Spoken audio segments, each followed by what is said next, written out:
you know? Explain to me, man. Is it like your damn mind is opened up a little bit to where you can just think so fast and just spit shit? I never had a chance to ask people about that freestyle life, man. Well, there's a couple like levels of freestyle. So there's like freestyle straight off the head when you're just like rapping about like the wall is white and all Yeah. my life and this that and the third.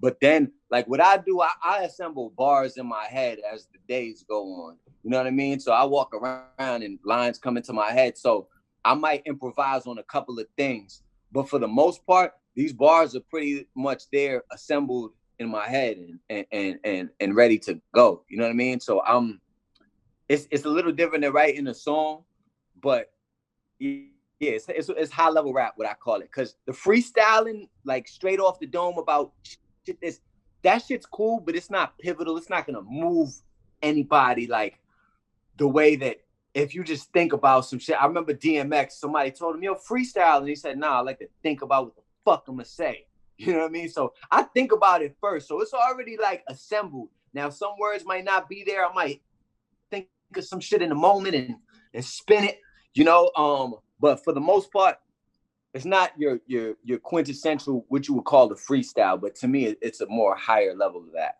Yeah. Do you feel it's like that with most freestyles that most people kind of have already generated bars from the past thrown Yeah, in yeah, there? all the good ones. There's a few people that's incredible. There's like Mr. Fab from the Bay Area, King Los from Baltimore. It's a very short line of dudes who just like completely off the head, like boom, he could give you a whole rap about 23 and 1 and death right now and your prison tattoo and it actually is like punchlines that hit and because I'm into metaphors and similes and real high level rap that you got to break down. I want you to hear my shit 3 times and then go, oh, he meant that. You know what I mean? Yeah. So, I mean, yeah. when you were in school, Oh, I were was freestyling in school though. Yeah. so That's how it started. were you taking English class a little more serious than others? Yeah, yo, it's funny you said that, bro, because like I really was dialed into English class.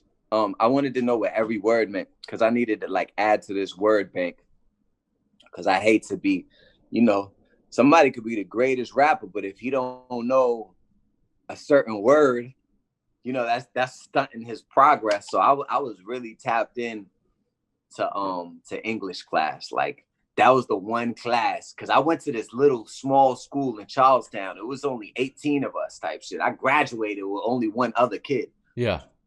You know, and all these kids, they're not even really there to teach us. They're there to keep us calm. Like we had therapy. I had mandated therapy. You know, so like the school, that the academia part of the school isn't the main focus. It's more like to keep you on a straight Yeah. and narrow path. Yeah. But English, no, I'm in there. I'm asking questions. I'm like, give me some homework. I didn't have homework at my high school, Yeah. but I'm asking for homework. I want shit in English. I was always super dialed into that part. That's wild, man. What do you think is other things that helped you along the way with the rap game? Um, I'm not talking about like getting to where this, you're at. I'm talking about like making your talent even more than what it is. Tools, I guess you could say, that made your rap game even better.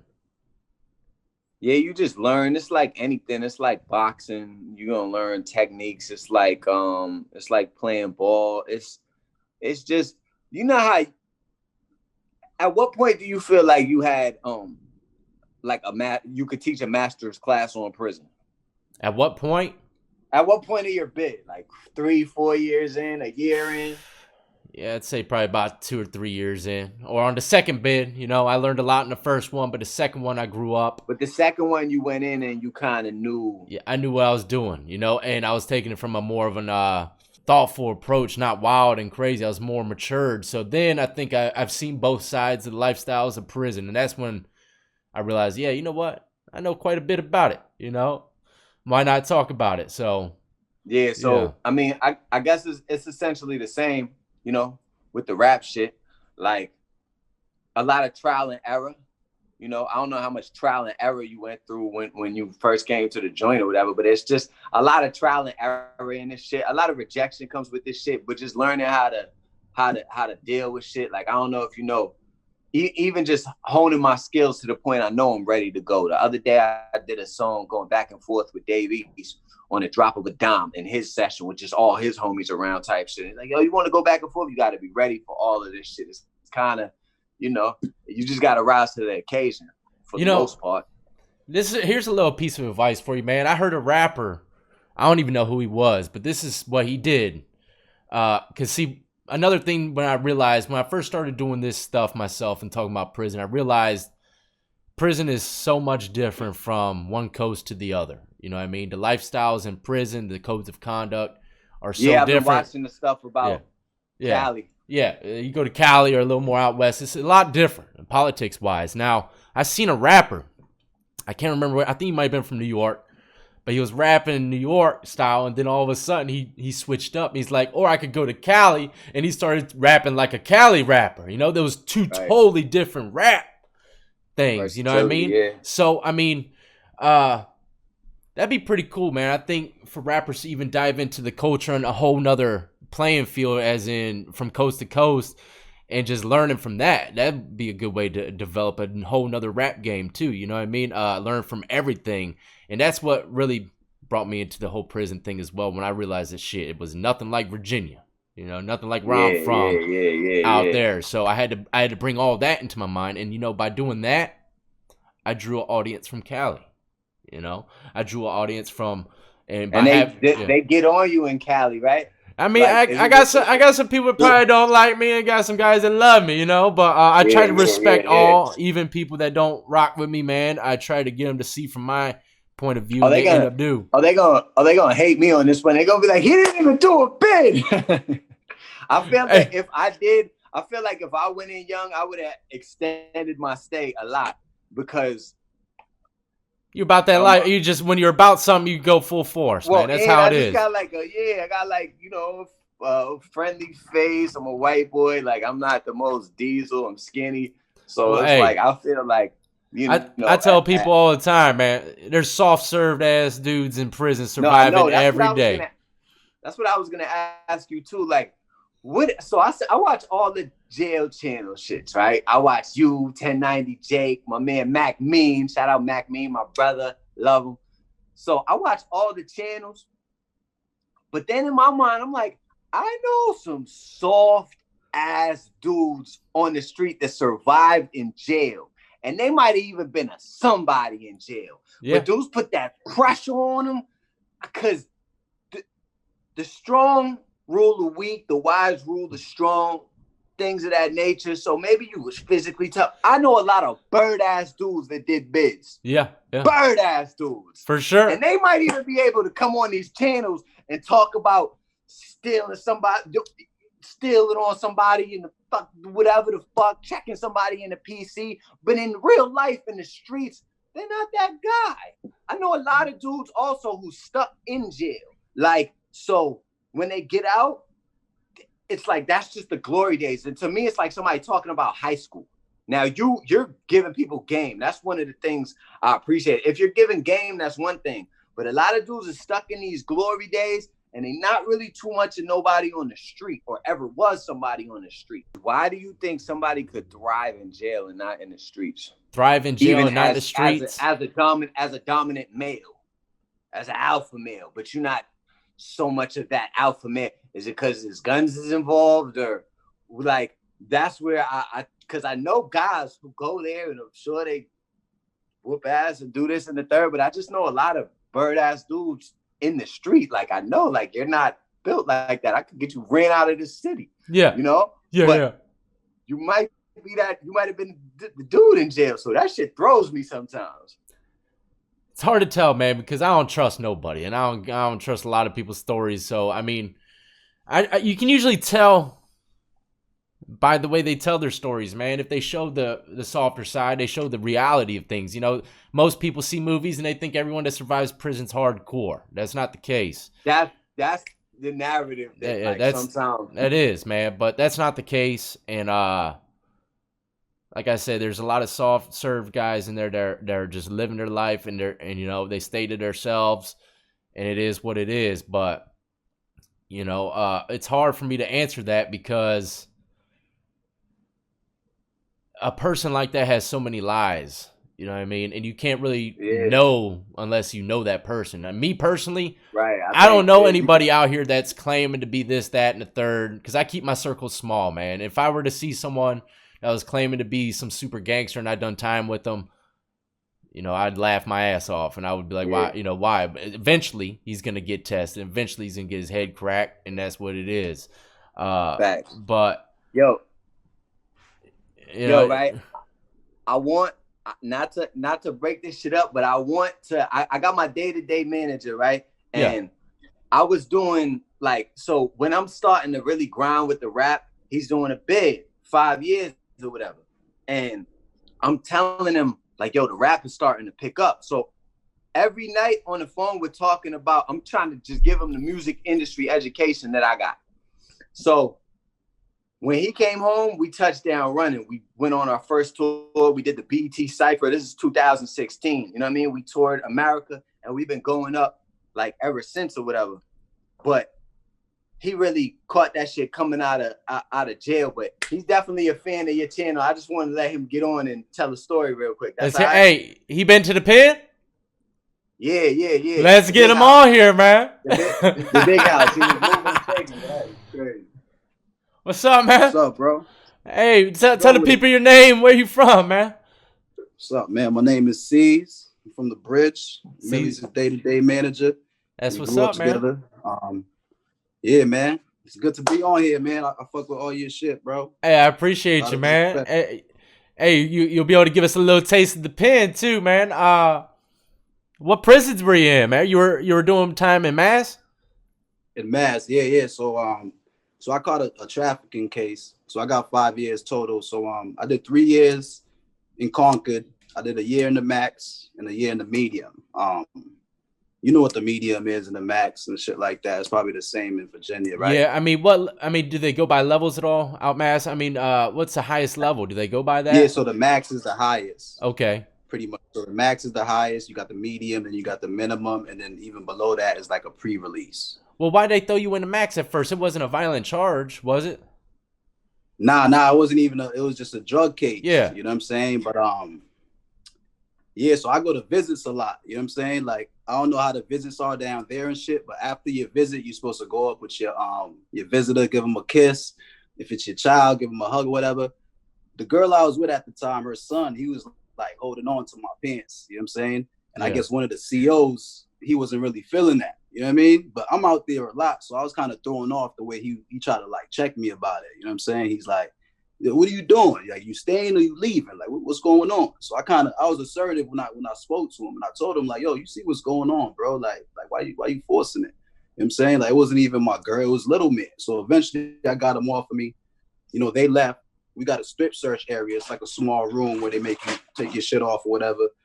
And one of the COs was about to come search me.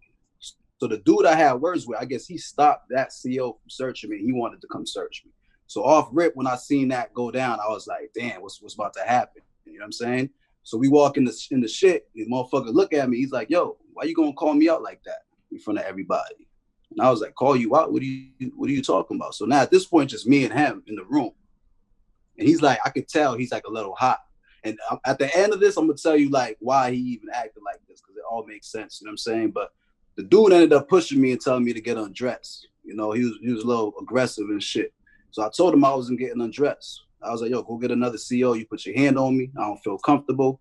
He's like, listen, man, take your clothes off. Do what you got to do. Hurry up. I'm like, nah, bro. Like, get another CO. I don't feel comfortable.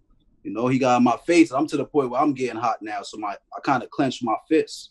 So I guess soon he seen that, he threw a punch at me. So now we fighting, me and him in the back room. Eventually, he like slammed me on the floor, throw his knee on my back, pulling my fingers, doing all fuck shit. Like, my shit was disfigured just from that. Like, I gotta look at this shit every day. You know what I'm saying? But the CO I fuck with pulled up to the back because I guess he heard the noise or whatever. And he kind of just stood there. And I'm in cuffs at the point, and I'm looking at him like, yo, do something. Like, because the motherfucker's still hitting me. And I'm cuffed up. And he just watched it. And he tell the other dude, like, yo, call staff assault. You know what staff assault is? No, I never heard of that. They said for you to call staff assault? No, he told the other CO to call staff assault. Oh, a code like, on the radio or something? Yeah. So meaning one of the staff members was assaulted and shit like that. Okay. But anyways, they come running in like 12 deep, the move team. They throw me in the hole. I did like 4 months in the hole for that. I tried to fight it because there was like a few COs in that visiting room that I was cool with at the time. So I thought they was going to try to hold me down in the report, but I was wrong. So I'm like reading the report and I'm like, damn, they all threw me under the bus. Yeah. Type shit. That's crazy. And during my time in the hole, like one of the COs, I told you I went to visits a lot. And one of the COs that was down there, he was working the hole and shit. And he wasn't trying to come to my cell. I'm trying to get his attention, like, yo, come talk to me. Like, let me know what's going on. Like, why you lying the report? Because I was hot. I'm in the hole. I'm sitting there. I'm like, you're not my man. You just a cop at the end of the day. But we had like some type of rapport. So I was just confused. But eventually he came to talk to me. He's like, yo, listen, if you do some dirt with your homies on the street and you get caught up, you going to throw them under the bus? And I was like, hell no. He's like, I can't throw my co-worker under the bus. You know what I'm saying? I got to work with this man.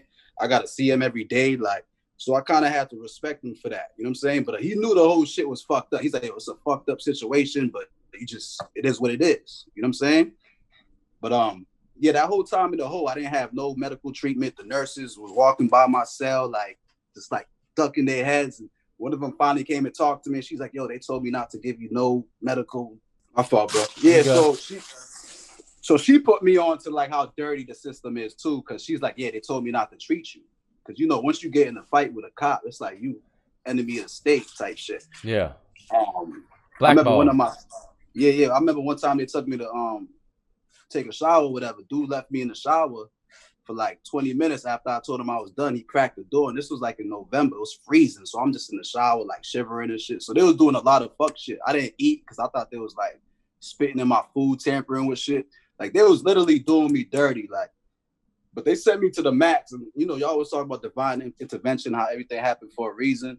My man Smoke, he's in the max. He got a life bid and shit like that. So we ended up being cellies. That's like MILLYZ bro and shit like that. He rap about him all the time. So I kind of looked at it like, what are the odds of that though? That's pretty wild. Yeah, it was weird. I kind of had to go through it. Like, I did 4 months in the hole. I sat. I tried to fight my ticket. I lost. Once I lost the ticket, they sent me to the max. I became cellies with homie, but the shit get a little interesting. Like, the story twists a little bit. Probably like 2 months after sending me up top, they actually transferred that CO to the max where I was at, and they put up on my block. Wow. You know what I'm saying? I'll be telling dudes like how they try to turn my 5 into 25. You know what I mean? And I feel like they designed that in a way where they felt like I was gonna probably like retaliate or something like that. Like, I don't know what they thought I was gonna do, but I had my man, and he was ready to take his head off. Like, the car, he don't even know. Like, I had his life in my hand, literally. They're like, yo, that's the CO you got into it with? I'm like, yeah. It was like, yo, listen, I came to the room with the big ass banger. I'm like, yo, chill. I don't even care. It's over. But probably like a month after that, they transferred me off the block. They wrote me a letter that was like, yo, he was never supposed to be there. It's a conflict of interest, this and that. But one of the COs that was in the room, in the visitor room, when we got into it, whatever, it was this chick. And they got a kid together right now, from what I know. So I feel like the reason he came at me was because he felt like I called him out or whatever in front of Shorty. You know what I'm saying? So he felt like he had to really poke his chest out. That's why he followed me into the strip search room. He did all that tough shit. You know what I'm saying? He came back out. I had to suffer the consequences. But I'm still here. You know what I'm saying? Like, yeah.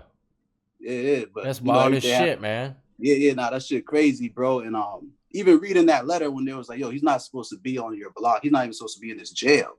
You know what I'm saying? Y'all not supposed to be next, but why was he on my block? Why did I walk by him every day to go to the chow hall, to go to the mess hall? You know what I'm saying? Like, shit just crazy. And how far away was this place from the other? Probably an hour. Different towns. Yeah, the max is in a town called Shirley. Okay. Oh, Shirley, man. I heard of that. I heard of that place. Someone talked about it before. Shirley Max, Baranowski. Yeah. That's crazy as hell, man. You know, I don't know what I would have done. Yeah, nah, that shit was wild, bro. Like, and it was November, so I had ordered mad shit for like an ill Thanksgiving meal. Like, I wasn't trying to get in no fight with no CO. Like, I was hot. I tried to do everything to prevent it. Well, that just goes to show. Like, once he pushed me, go ahead, bro. No, you go ahead. Yeah, as a man, like, once he pushed me and shit, it's like, you know, all gloves is off. Like, what am I supposed to do? Yeah, you know.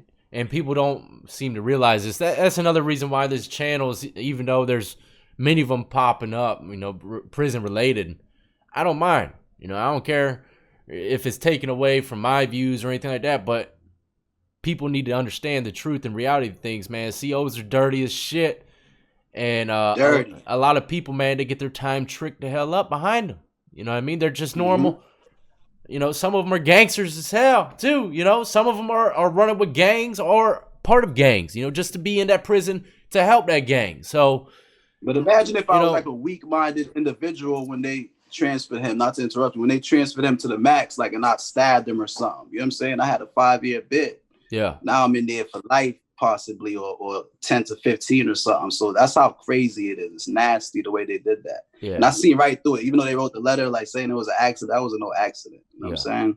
And it's wild too, because nowadays you see a lot of videos of this type of shit happening, and I think it's even crazier that they're actually being seen because, like you said, they don't want to throw anybody under the bus. They work with them. That it's a certain code they got to keep, which is at itself is nasty too. So. Yeah, so it's pretty wild that some of these videos are being brought to the light, but there's a lot out there that, man, they ain't, and nobody's seeing nothing, and it's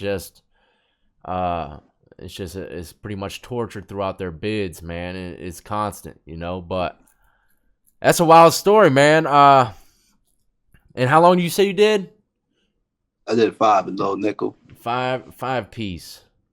How did it feel coming out of there, man? Did it feel like a long time? Good. I mean, Mills was coming up every month, so he kind of kept my bid going, like motive, because you know sometimes motherfuckers get depressed, like they don't see their kids, but just like seeing him moving around, like that shit kept me up. Yeah. And I remember one time he's like, "Yo, you want to keep rapping?" Because I used to like rap, but it wasn't like a passion of mine. He's like, "You want to rap? What you trying to do? Behind the scenes?" I'm not trying to do behind the scenes, man, and see what's up with that. Yeah. Because I had already shot like a mini blog in Cali before. I was out on bail, actually. I bailed out and went to Cali right before I did my time. So I kind of got to see a little bit of the music world. I'm like, yo, this shit's kind of lit. And I seen how he was moving around, and Mr. Fab, he was with Rocket. Like, we was doing a lot. So it was dope. It definitely opened my eyes and shifted my thought, you know? That's what's up, man. And, you know, it's what's up for him to bring you along, too, and help you out when you got out as well. And, man, y'all just feeding off of each other. You know what I mean? That's an amazing thing. And y'all grew up together, man. It's hard to find. Like, I did a video the other day about how I don't have too many friends, man. I don't have hardly any at all, you know, because I've been done dirty by them, man, or I did them dirty. It's hard to find good friendship nowadays, man. And when you get it, you got to keep it forever, man, no matter what might come across, money, women, what, I mean, you just got to, you know, that's real. Keep that friendship going, man, because that shit's more important than all of it, you know. So going to the pen, man, everyone tends to learn a little something from it. What do you think was your biggest learning experience or some kind of advice you could give to the people out here pertaining to the prison life out in Mass, man? It's funny you asked me that question because y'all was just talking about how you can like pretty much put on a mask and be anyone you want. And one thing I learned from jail is like a lot of people do tell stories. Oh yeah. Like you can be anyone you want, literally. Just imagine just meeting a stranger and just telling them your life story. You can edit it how you want. You can alter this and put that in there. So I remember one time this dude, like he'd be going around like he was making all this bread and doing this and that. And I guess motherfuckers from his town who really know him, it was like, yo, he wasn't doing none of that shit. And this was like in the beginning of my bit. So I was like, damn, motherfuckers being here lying and shit.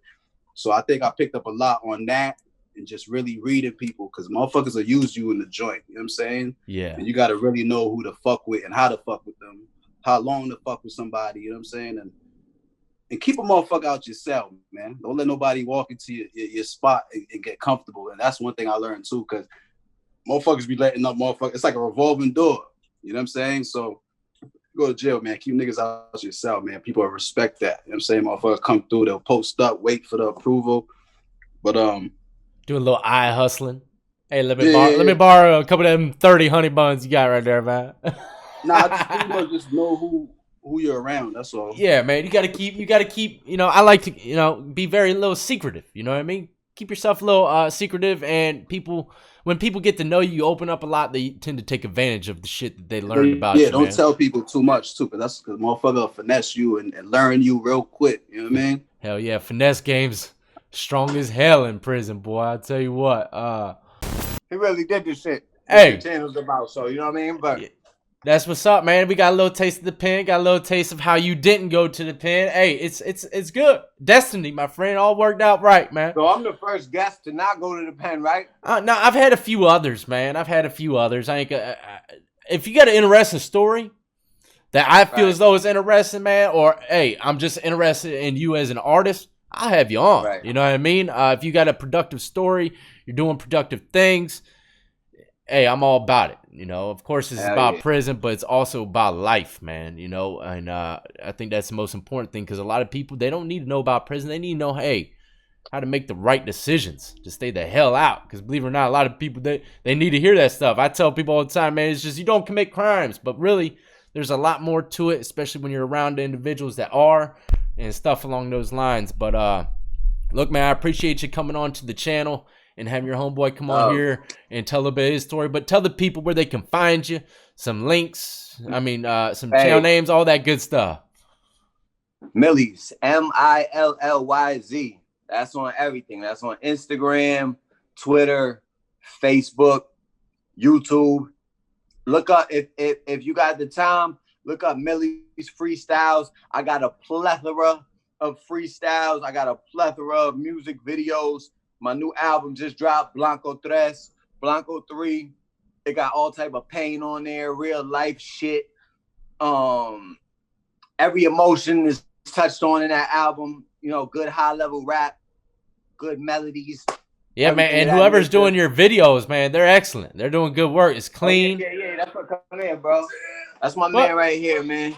Tange, man. Hey, you talented, bro. You talented, man.